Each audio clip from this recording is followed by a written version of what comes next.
Sir, Ay, boss, sir. kumusta? Ito ba yung order ni ano? Yung Ma'am Malo? Opo.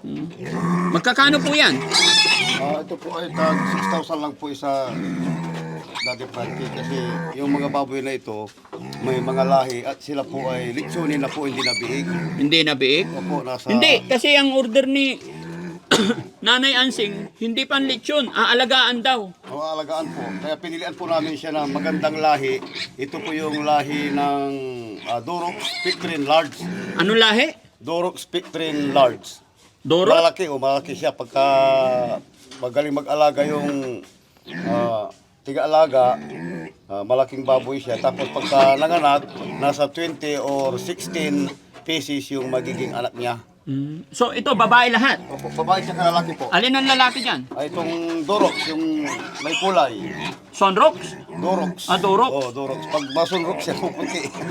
Problema to. Paano namin dadalhin? Malayo pa pagdadala nito sa Tarlac pa. Ay paniki. So, pwede natin i-deliver ito, sir. Free delivery po. Idagaroon natin siya papunta doon. Pre-delivery? Oo, free delivery po. Ilang oras ang biyahe mula rito hanggang doon? Siguro mga isang oras, sir. May gate, more or less, 1 hour. Oo. Eh, mas maganda, pre-delivery na lang. Oo, free delivery, sir. Magkano? Tag 6,000 per hit. Wala nang tawad kasi ang pera ng sponsor, 11,000 lang eh. Ano, sir? Pwede yun, biik. Biik? Pag 5,000, sir, biik, 5,500. Biik. Oo, 5,500. Oo, ito Ito, sir. hindi na biik? Hindi na biik po, sir, eh. Mahal pala ang biik, no? Malang biik, sir, 5,500. Ayan na, Nanay Ansing, nakita mo yung baboy, pagmamahal sa'yo ng mga ano, pagmamahal sa'yo ng mga sponsor. Urong tayo dito para hindi maingay. Ayan. No?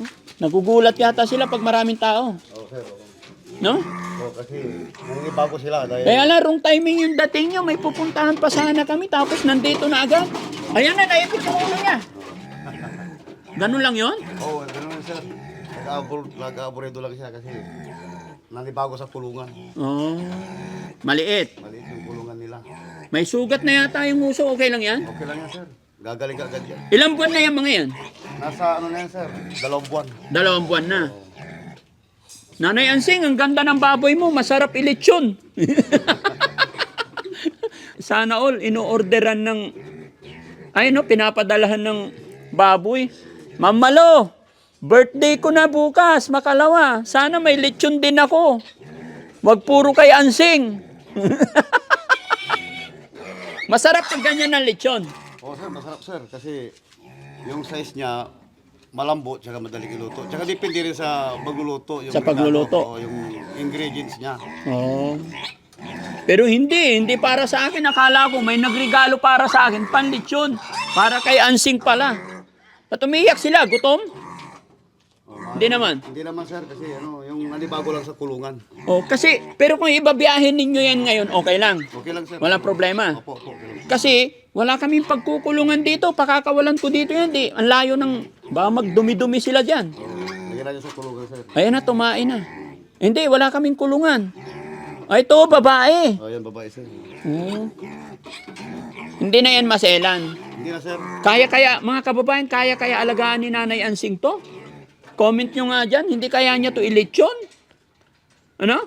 Baka pag lumaki ng konti, litsyon na to ha, Nanay Ansing ha? Pero Ma'am Malo, maraming salamat sa binigay mo ha. Bilib po ako sa inyo sa pagmamahal niyo kay Nanay Ansing. Pero sabi ni Ma'am Malo, mga kababayan, yung unang message niya sa akin, para hindi na po manghihingi si Nanay Ansing, ibinigay na niya. So, yung padala ni Ma'am Malo kasi, yung para sa baboy is 11,000. Although magkano yun? 15,000 yata yun eh. No? 15,000 yung perang pinadala niya, 3,000 kay Ballpoint Man. Basta may mga pinagbigyan, titignan ko sa listahan. Tapos yung natira para sa baboy, 11,000. Although ito, magkano? 6,000. Oh, per head, sir. Bali 12,000. So 12,000. Bayaran ko na.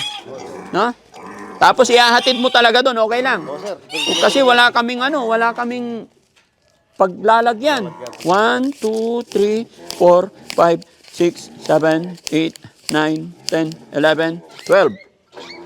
12,000 sir, salamat ha. 8, 9, 10, 11. Oh, sir. Okay? sir. So ngayon na, ibigay ko na lang yung address, ikaw na lang magdadala doon. Opo, sir. Opo, sir.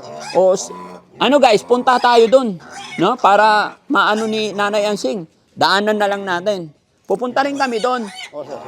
Mamaya kukunin ko yung number mo para mapag-usap tayo, mai-forward ko yung location, ha? Para kasama ako na ibibigay kay Nanay Ansing. Sige, sir. Ano kaya magiging? Kilala mo ba si Nanay Ansing?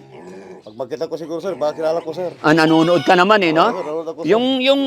Yung taong kamag-anak avatar, Oo, sir. Oo, sir. medyo manipis. Oo, sir. Sir. Manipis daw yung katawan. Oo, sir. Sikat na sikat yun eh, si Nanay Ansing. Nanay Ansing, hintayin mo kami dyan. Wish granted ka na naman. Iba ka talaga, Nanay Ansing. Wala kang katulad. No? Sige, kasi natatakot sila sa tao. Dito tayo, guys. No? Puntahan natin. Paano kaya to? Asan na yung driver?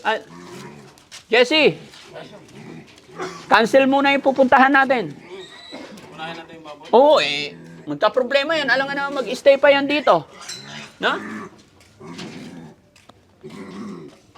Pero kung kasya yung kasya ba sa sasakyan yan?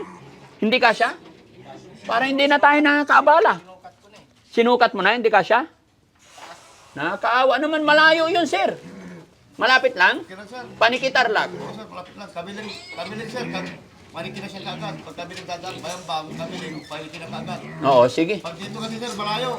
Dadag ka pa ng Gilyasi, Rosales, tapos Moncada, Oh. San Manuel, bali 5 bayan, sir. Pag dito, 2 lang. Mainit ang panahon, hindi patay. Baka mainit. Okay lang, sir. May bubong naman yung May natin. bubong. Sige, nasa inyo yan. Magkanong gasolina mo mula rito hanggang doon? Siguro nasa 200, sir. Pero free delivery naman, sir. Hindi, magbigay na lang pang merienda nyo. Sige, sir. No? Yes, sir. Yes, sir. Pwede na 5,000? Pwede, sir. Nasa, sir. 500 lang. Sir, papuntang China na yung 5,000, sir. Papuntang China. Pang ano lang, sir, yung pang paniki lang, paniki. Business mo talaga yung baboy, sir. Oo, sir.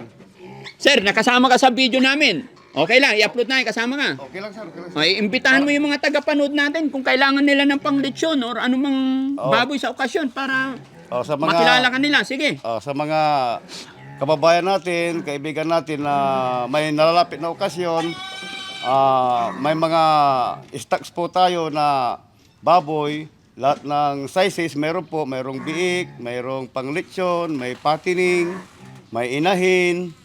So, tawag lang po kayo pagka sakali kailangan nyo ng baboy Ano na pangalan ng pangokasyon. company nyo, sir?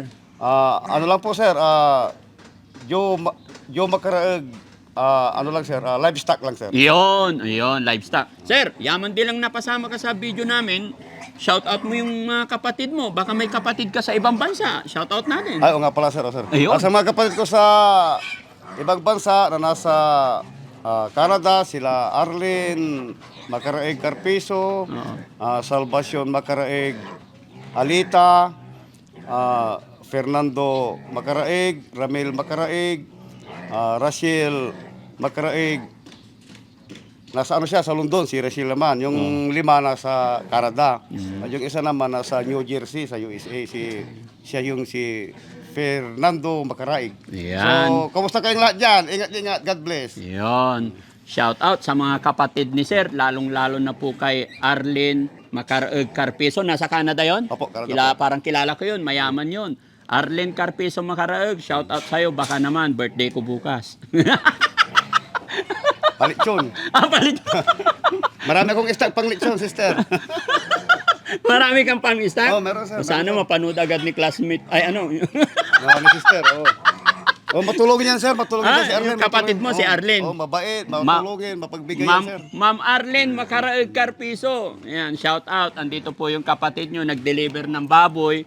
Baka gusto nyo pa siyang pag-deliverin ulit. Birthday ko na po. Sir. Pwede. Maraming stock. Maraming stock. Sige. Pag-deliver namin, luto na. Oh, Luto sige. na. Kuya Rizky, ibigay mo na lang yung address para makauna na sila. Then, susundan naman natin sila. Yes, sir. No? So, ayun mga kababayan, mga kabarangay, abangan nyo po kami. Ano kaya magiging reaksyon ni Nanay Ansing? Dadalhin namin ito ngayon. Kasi kung pag-i-stayin pa natin na matagal dito, problema na naman yung pagkain yan. Baka pakakainin pa na naman natin. Ay nandyan lang mga kababayan, dog food, tsaka cat food lang meron. walang pig food. Ano? Ano bang tawag sa pagkain ng baboy, sir? Feeds, sir, feeds. Feeds. Hindi pig food.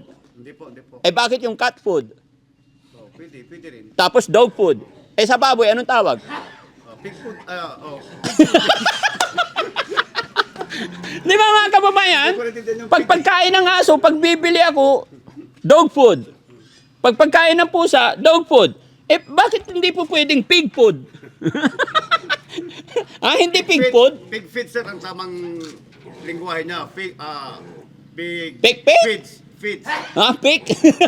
Pig feeds. Sige, kita-kita tayo. Ingat sa pagmamaneho, bro. sir. Salamat Ingat talaga, po, sir. salamat. Maraming salamat. Mga kababayan, pasensya na po kayo. Nagpapatawa lang si Daddy Frankie. Hindi po pwedeng malungkot. Kasi, alam ko, marami na namang reaction, comment about kay Nanay Ansing. Pero pagpaumanhin nyo po, ito po ay hindi sa akin galing. Bigay ng sponsor para kay Nanay Ansing. Gagawin ko lang po yung aking trabaho na iparating kay Nanay Ansing to. Maraming salamat. Kita-kita po tayo. God bless.